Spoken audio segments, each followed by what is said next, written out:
Assalamualaikum warahmatullahi wabarakatuh dan salam sejahtera. Nama saya Kaisara Nur Amanda binti Badrul Hisham daripada kelas 6 Zamrud Sekolah Kebangsaan Padang Pulut. Pada hari ini saya amat bersyukur kerana diberi peluang untuk menyertai pertandingan Wira Buku Pusat Sumber Sekolah. Hadirin yang dihormati, saya amat meminati aktiviti membaca. Pada pendapat saya, membaca ialah satu amalan yang sangat baik kerana membaca dapat menambahkan ilmu pengetahuan dan menjadikan kita seorang murid yang bijak. Bak kata pepatah, membaca jabatan ilmu. Semakin banyak kita membaca, semakin banyak ilmu yang kita peroleh. Saya mula meminati aktiviti membaca sejak kecil lagi.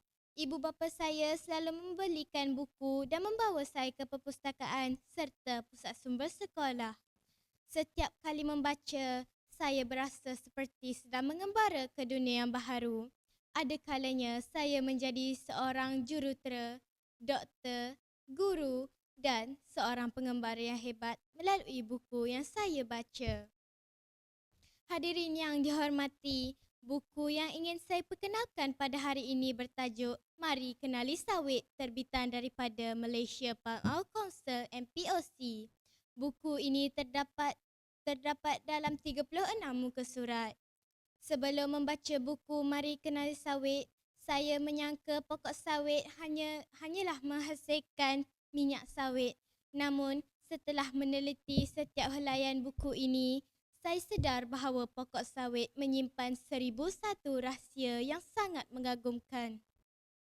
Buku ini membawa saya mengembara dari sebuah biji benih kecil hinggalah menjadi sebuah pokok yang tinggi dan subur. Kemudian buah sawit yang masak dipetik oleh para pekerja dan dihantar ke kilang untuk diproses.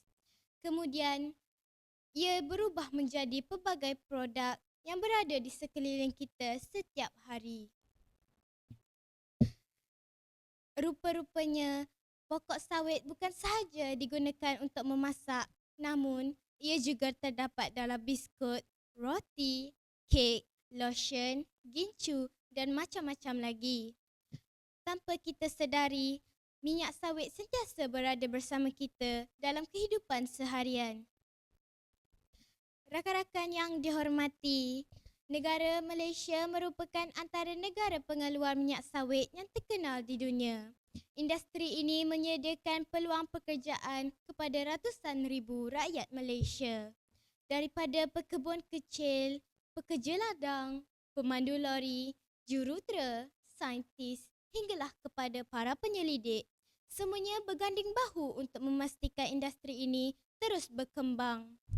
Hasil sawit pula dieksport ke banyak negara dan membantu menjana pendapatan negara. Kini saya benar-benar faham mengapa pokok sawit digelar sebagai salah satu emas hijau Malaysia.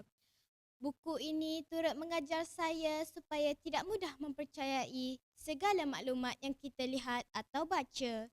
Sebaliknya, kita perlu membaca, mencari fakta, membuat penilaian berdasarkan ilmu. Kerana orang yang membaca akan mengetahui, orang yang berilmu akan memahami dan orang yang memahami akan membuat keputusan dengan lebih bijaksana. Sebelum saya mengakhiri ucapan saya pada hari ini, izinkan saya berkongsi satu kata-kata hikmah. Sehari ini seorang pembaca, esok seorang pemimpin. Marilah kita jadikan membaca sebagai budaya hidup demi masa depan yang cemerlang. Sekian, terima kasih.